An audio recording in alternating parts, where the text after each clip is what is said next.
They didn't fall in love with you. They selected you. Not in the way most people imagine. Not with flowers.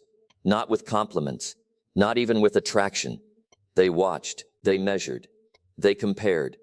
And somewhere during those first conversations, they quietly reached a conclusion. This person might be useful. That idea may sound disturbing, because we like to believe that relationships begin with emotion.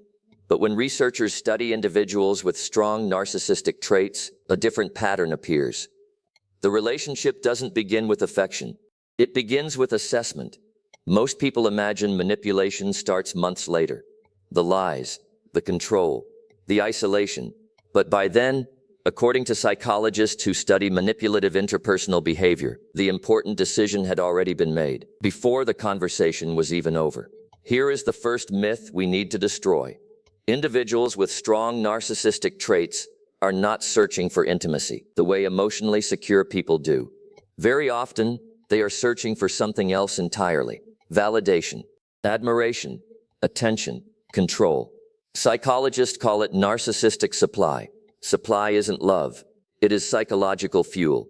And because that fuel comes from other people, relationships can slowly become less about connection and more about extraction. So how do they decide where to look? Why one person and not another?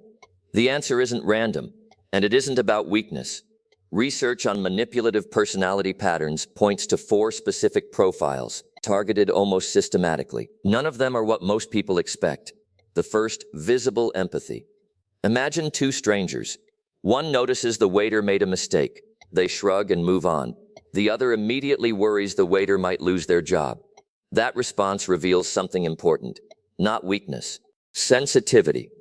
A willingness to carry someone else's emotional burden. To most people, that's kindness. To someone seeking control, it signals something else entirely. Someone who struggles to ignore another person's suffering often struggles to walk away from the person creating it. The second, a need for approval. Not attention, approval. The habit of making sure everyone feels comfortable. The instinct to apologize first. The reflex to explain yourself, even when you did nothing wrong. These behaviors are praised. They make people reliable, considerate, easy to be around. But they can also communicate something else. This person experiences discomfort when someone is unhappy with them. And if someone discovers that, approval itself becomes a lever. Proof? The third, emotional stability. And this one surprises people, because it doesn't look like vulnerability at all. It looks like strength. Someone who stays calm under pressure, who listens before reacting, who believes every disagreement can be solved through conversation. In healthy relationships, those qualities build trust. But in an unhealthy dynamic, they create an unexpected paradox. The stronger your emotional self-control, the longer you may tolerate behavior that slowly erodes it. Not because you're weak, because you're trying to be fair. You keep giving one more chance, then another, and the fourth. This one is almost always overlooked. Potential isolation. Not someone broken, not someone desperate. Someone who recently moved to a new city, changed jobs, lost a relationship. Someone whose support network is just slightly thinner than usual.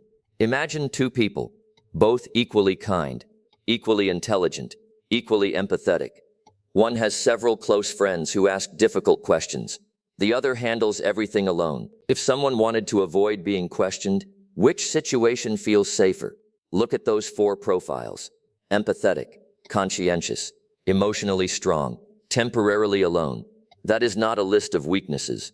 That is a list of the best things a person can be. But knowing what they look for is only part of the picture. Because individuals with strong narcissistic traits do not act on instinct alone. They test, and the testing begins before you realize the conversation has even started. The first test is almost invisible, a request, small, slightly unreasonable, something that costs you just a little more than it should. They are not trying to get something from you. They are watching how quickly you give it. The second test, a provocation, a comment that lands slightly wrong, a joke that goes just a little too far. They watch your face. Do you flinch? Do you go quiet? Do you apologize for something they did? The third test, manufactured vulnerability. They share something personal, something painful, something that feels too intimate for how little time has passed. And they wait to see if you lean in, to see if you offer comfort before you even know if they deserve it. If you pass all three, the evaluation ends, and it ends in their favor. This is the moment most people never identify. Not because it was hidden, but because it looked like connection. You showed empathy before it was earned. You absorbed discomfort that wasn't yours to carry. You gave before anything had been given back. And in that precise moment, without drama, without announcement, you became the target. Not because you failed some test of strength, because you passed their test of supply. Here is what is almost impossible to sit with. The qualities that selected you, your empathy, your emotional generosity, your instinct to care for people before protecting yourself, are not the problem. They are among the finest things about you. This is why survivors of these relationships don't just feel hurt. They feel ashamed. They think, I should have seen it. I was too open. I trusted too easily. But that is not what happened. What happened is that someone deliberately searched for those qualities, specifically, methodically, and found them in you. So what changes now? Not who you are, not your capacity to trust, not your instinct to give. Those are worth keeping. What changes is what you can see. You now know what the early tests look like. The request that costs slightly too much. The provocation designed to measure your reaction. The vulnerability that arrives before it has been earned. You know what narcissistic supply means and what it looks like when someone is actively, quietly collecting it. And you know that the selection process has a beginning, which means it can be recognized. And anything that can be recognized can be stopped. They didn't fall in love with you. They ran an evaluation. You passed their criteria. You cleared their tests. And you never knew any of it was happening until now.